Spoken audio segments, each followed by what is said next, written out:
Likely the most anticipated matchup of the college football opening Thursday that we have is Colorado hosting North Dakota State, an FCS powerhouse that everybody knows of, that watches college football at the very least. But even if you're just like a casual college football fan, first off, welcome. But second, this is indeed a team you've probably heard of before. Carson Wentz, Easton Stick, Trey Lance, Christian Watson, a recent weapon out of there, and a lot of other guys who came through there. We're going to be discussing this game, but before we get started, I am Colin Bashnigal, your host here at Bash the CFB Show. If you want to check out my TikTok so that way we can be interactive here, I would really appreciate it if you guys did that.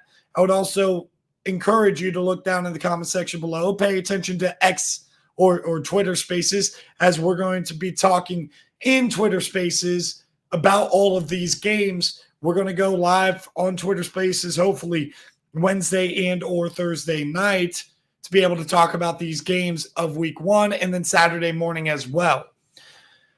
Enough advertising right there. We're going to get straight into what you clicked on this video for, the preview of Colorado versus North Dakota State. We're going to start by identifying who North Dakota State is, because now a whole lot of people watch a ton of FCS football. Heck, I don't watch a ton of FCS football myself. I put all of my focus and energy, obviously, to the FBS level, and there's a little bit of a cutoff there. I pay attention to some of the top teams, though, and that means North Dakota State gets my attention. North Dakota State is an interesting team who has a unique identity that Tim Polasek, their new head coach, is going to be able to instill. As Matt Entz moves on to his next job at USC, referencing that the SC logo is so synonymous with college football, and that it is important to him to help bring that brand to prominence, I think that you could get good reason there for why Matt Entz left to join Lincoln Riley's staff. But you bring in Tim Polasek, who worked under Craig Bohl, who really is the OG of the North Dakota State identity. If you think about a coach in North Dakota State, you think of Craig Bohl, who left for Wyoming. He was really the first one that did it. Chris Kleiman, of course, continued that.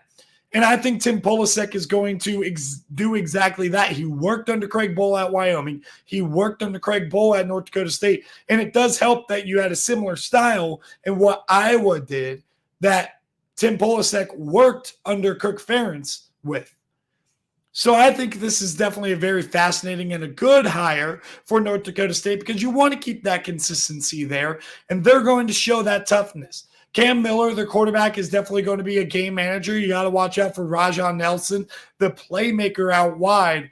And then they're also going to have a pretty tough run game with a rotation of a bunch of different running backs in the fullback, the tough, hard-nosed lead blocker in the I formation. This is what they love to do. They love to do this 21 personnel I formation, one tight end, fullback, deep halfback, tailback, and they're going to have Hunter Brosio being that lead blocker for these guys. Now, you're going to have a Colorado team that's really going to look to repair their image on the defensive side of the ball this year. And what better way to do it than having to answer a physical test like what North Dakota State is going to bring to the table here. But the question is really going to be, to me, if North Dakota State has the players and the ability to keep up with Colorado, who's going to try to throw the ball around the yard in this game. I don't think they're going to be able to run the ball all that well with a good defensive line that you get at North Dakota State, headlined by Eli Mostert Mostert, and then also Dylan Hendricks. These two guys are going to be All-American teams, or All-Americans, or at least favored to be that at the FCS level. And then they also have a hard-hitting safety, a really good safety, in Cole Wisniewski. So I think that this team overall in North Dakota State presents a pretty solid challenge, but athletically on the outside, I don't know if they're going to be able to keep up with the FAU transfer, LaJohntay Wester, with Travis Hunter out wide, with the Ohio State transfer, Sam Horn at tight end, with another guy coming back, Jimmy Horn Jr., who flashed, Omarion Miller, who flashed. Colorado also repaired their offensive line a little bit. They hit the portal hard, got five-star who ended up dropping to a 4-star. But to me, he's a 5-star because he only dropped because he committed to Colorado.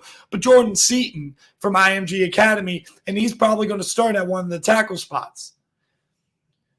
The big question is going to be is can North Dakota State get pressure on Shedeur Sanders because they're going to want to throw the ball. And I don't know if they're going to exactly commit to running the ball with Dallin Hayden, probably as a starting running back from Ohio State.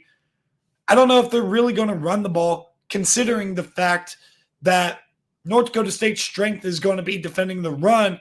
You got to be able to throw the ball a little bit on these guys.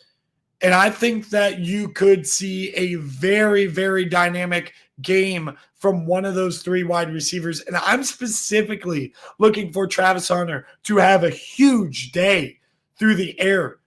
He's so athletic, so versatile, so hard to defend. I think Jimmy Horn Jr.'s speed could be a mismatch.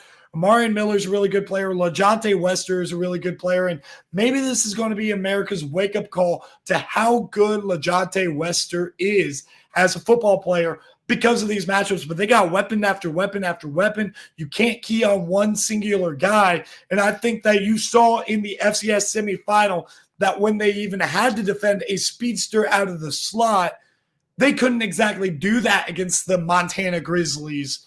I don't think they're going to be able to keep up with Colorado. I think Colorado is going to put up some points in this ball game, and it's going to challenge Cam Miller to have to make a lot of plays for the North Dakota State Bison.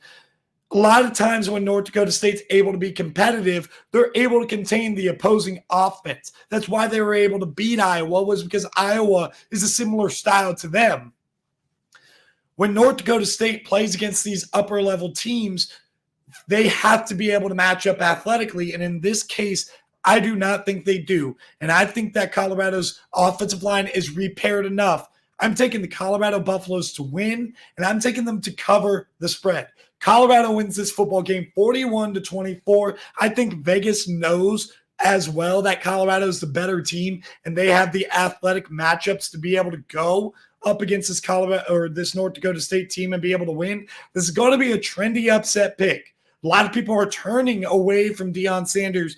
Me personally, I feel like he's doing a lot of the right things, including promoting Pat Shurmur, keeping it kind of intact with what they already kind of had working, using a little bit of pro concepts with also a little bit of the air raid influence that they had gotten last year. And I think that what Pat Shurmur is going to be able to do is to play off of his experience that he had in the NFL and make Shedeur Sanders an even more efficient quarterback.